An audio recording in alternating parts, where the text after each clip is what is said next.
Hello students, in this video we are going to discuss about retrenchment strategy. अगर हम बेटा retrenchment strategies की बात करें तो retrenchment strategies बिजनेस में तब यूज़ होती हैं जब हमारा बिजनेस अपनी लाइफ साइकिल के डिक्लाइनिंग फेज़ में होता है या फिर सडनली बिजनेस को क्या होता है बहुत सारे फाइनेंशियल लॉसेस होने लगें, तब उसे डिसीजन लेना पड़ता है कि उसे पर्टिकुलर या तो कस्टमर ग्रुप जो उसने टारगेट किया है उसे क्लोज करना पड़ेगा या आपके जो फंक्शनल अल्टरनेटिव्स हैं उन्हें क्लोज करने पड़ेंगे या जो आप इधर जो टेक्नोलॉजी यूज़ कर रहे हैं उसको हमें रिड्यूस करना पड़ेगा।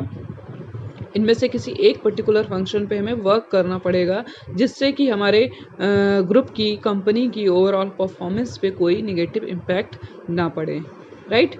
रिट्रेंचमेंट स्ट्रेटजी के टाइप्स की अगर हम बात करें तो रिट्रेंचमेंट स्ट्रेटजी बेसिकली 3 टाइप की होती हैं: टर्न अराउंड, डाइवेस्टमेंट, लिक्विडेशन।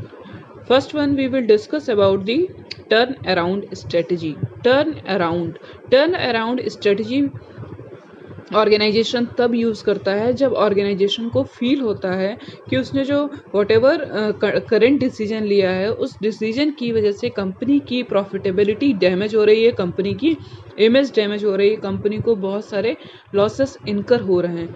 तो इन दैट केस कंपनी क्या करता है, बैकआउट करता है अपने पुराने डिसीजन पे। इसी को हम टर्न अराउंड स्ट्रेटजी कहते हैं। Turn around strategy is basically banking out और retreating from the decision wrongly made earlier and transform from a loss making company to a profit making company, right।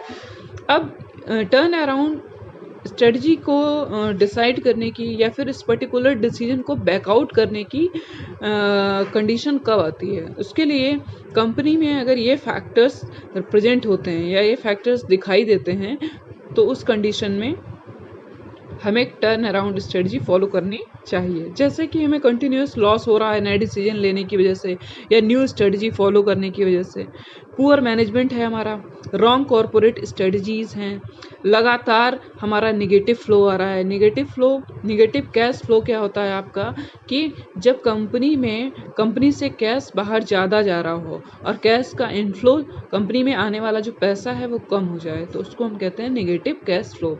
High employee attrition rate means employee का turnover rate ज़्यादा हो, employ आपके यहाँ से जल्दी move कर जाते हैं, आपके यहाँ से जॉब छोड़ देते हैं। पुअर क्वालिटी है आपके फंक्शनल मैनेजमेंट की, डिक्लाइनिंग मार्केट शेयर है, आपका मार्केट शेयर डिक्लाइन हो रहा है, इट मीन्स आपके प्रोडक्ट्स की सेल डिक्रीज हो रही है मार्केट में और आपके प्रोडक्ट और सर्विसेज अगर अनकॉम्पिटिटिव हो जाएं मीन्स कॉम्पिटिशन से आउट हो जाएं तो इन कंडीशन में हमें टर्न अराउंड स्ट्रेटजी अप्लाई करनी पड़ती है। फॉर एग्जांपल हम एग्जांपल कोट करेंगे, डेल इसका एक बेस्ट एग्जांपल है। डेल ने 2006 में ये डिसाइड किया था, अनाउंस किया था कि वो कॉस्ट कटिंग करेगा और अपने प्रोडक्ट्स को डायरेक्टली कस्टमर्स को सेल करेगा, बट अनफॉर्चुनेटली डेल को बहुत ज़्यादा लॉस हुआ। इससे लॉस होने की वजह से डेल ने फिर से डिसाइड किया कि हमने अपना जो करंट डिसीजन लिया है इसको हम क्विट करेंगे, विड्रॉ करेंगे और हम अपनी पुरानी स्ट्रेटजी को कंटिन्यू करेंगे। और 2007 में फिर से उसने अपनी पुरानी स्ट्रेटजी लॉन्च कर ली। तो आज की डेट में Dell is the second largest computer retailer in the world. Second retrenchment strategy है आपकी डाइवेस्टमेंट को डाउन साइजिंग भी कहते हैं। हम अपने पूरे बिजनेस ग्रुप में अगर किसी पर्टिकुलर एक यूनिट से, किसी पर्टिकुलर फंक्शन से, ऑपरेशन से अगर हमें लॉस हो रहा है तो हम क्या करते हैं, उस पर्टिकुलर यूनिट फंक्शन को हम क्या करते हैं, एलिमिनेट कर देते हैं, हटा देते हैं, बंद कर देते हैं, तो उसको हम डाइवेस्टमेंट कहते हैं। ऐसा हम क्यों करते हैं, ताकि कंपनी की ओवरऑल फाइनेंशियल पोजीशन सफ़र ना करे, ठीक है। डाइवेस्टमेंट स्ट्रेटजी को हम यूज़ कब करते हैं, डाइवेस्टमेंट स्ट्रेटजी हम तब यूज़ करते हैं जब कंपनी में ये फैक्टर्स हमारे अवेलेबल हों, जैसे कि हम कंपटीशन को मीट आउट ना कर पा रहे हों, बहुत ज़्यादा आपको लॉस हो रहा हो, आप अपने बिजनेस एक्टिविटीज़ को प्रॉपरली इंटीग्रेट ना कर पा रहे हों, ठीक है, टेक्नोलॉजी अपग्रेड ना कर पा रहे हों या फिर अपग्रेडेड टेक्नोलॉजी को हम अफोर्ड नहीं कर पा रहे इसीलिए हम यूज़ नहीं कर पा रहे हैं, मार्केट शेयर भी लो हो जाए, लीगल प्रेशर हो, ठीक है। इसका एग्जाम्पल एक है टाटा कम्युनिकेशन ने क्या किया था, डाइवेस्टमेंट स्ट्रेटजी को यूज़ किया। इसने कहा कि अपना प्रोसेस जो है वो सेल कर देगा, डेटा सेंटर्स को सेल कर देगा, बिजनेस को रिड्यूस करेगा, जिससे कि बिजनेस में डेप्ट का बर्डन हमारा रिड्यूस हो जाए। तो इसने टाटा कम्युनिकेशन ने अपने डेटा सेंटर सेल करना स्टार्ट कर दिया, राइट। थर्ड है हमारी लिक्विडेशन स्ट्रेटजी। लिक्विडेशन स्ट्रेटजी तब यूज़ होती है, ये बहुत ही अनप्लीजेंट कंडीशन हो, बहुत ही क्रूशियल कंडीशन हो, कंपनी में लगातार बिजनेस के लॉसेस हो जा रहे हों, आपके पास टेक्नोलॉजी भी आउटडेटेड हो जाए, आउटडेटेड प्रोडक्ट्स हो जाएं, आउटडेटेड डेटा हो जाए, और बिजनेस आपका लगातार अनप्रॉफिटेबल जा रहा हो। तो उस केस में हम क्या करते हैं, लिक्विडेशन स्ट्रेटजी यूज़ करते हैं। जैसे कि लगातार लॉस हो रहा है आपको, आपके एम्प्लॉयज़ भी जॉब छोड़ के जा रहे हैं, या फिर उनका एम्प्लॉयमेंट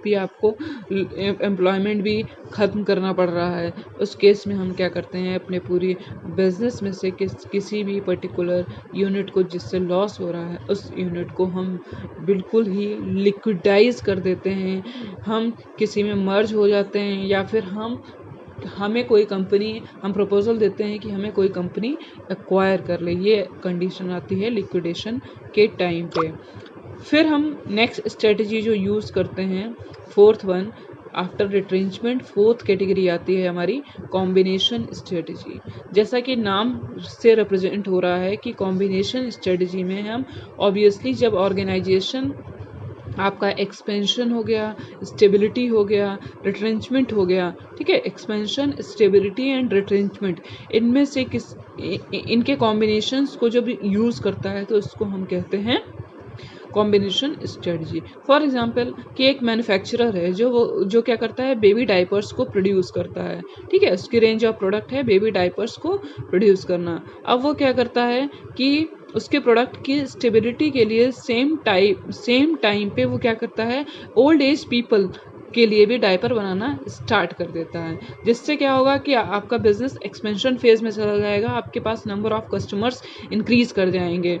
बट सेम टाइम पे वो क्या करता है कि जो बेबी के वाइप्स थे, वाइप्स को बनाने वाले वाइप्स को जो है वो कट डाउन कर देता है, वाइप्स बनाना बंद कर देता है, ठीक है। तो इससे क्या होता है कि उसने ओल्ड एज के लिए डायपर बनाना स्टार्ट किया है, बेबी वाइप्स को कट कर दिया है, मीन्स यहाँ पे एक्सपेंशन स्ट्रेटजी भी हमने यूज़ की है और हमने रिट्रेंचमेंट स्ट्रेटजी भी यूज़ की है। तो ये बेस्ट एग्जांपल है कंबाइंड स्ट्रेटजीज का। इससे क्या होगा, बेबी वाइप डिवीजन हमने बंद किया है, तो उस बेबी वाइप डिवीजन से हमें लॉस हो रहा था, इसलिए हमने उसको क्लोज कर दिया है। ये रिट्रेंचमेंट स्ट्रेटजी का एग्जांपल हो गया। सेम टाइम में हमने क्या किया कि ओल्ड एज को टारगेट किया, वो आपका एक्सपेंशन का एग्जांपल हो गया। थैंक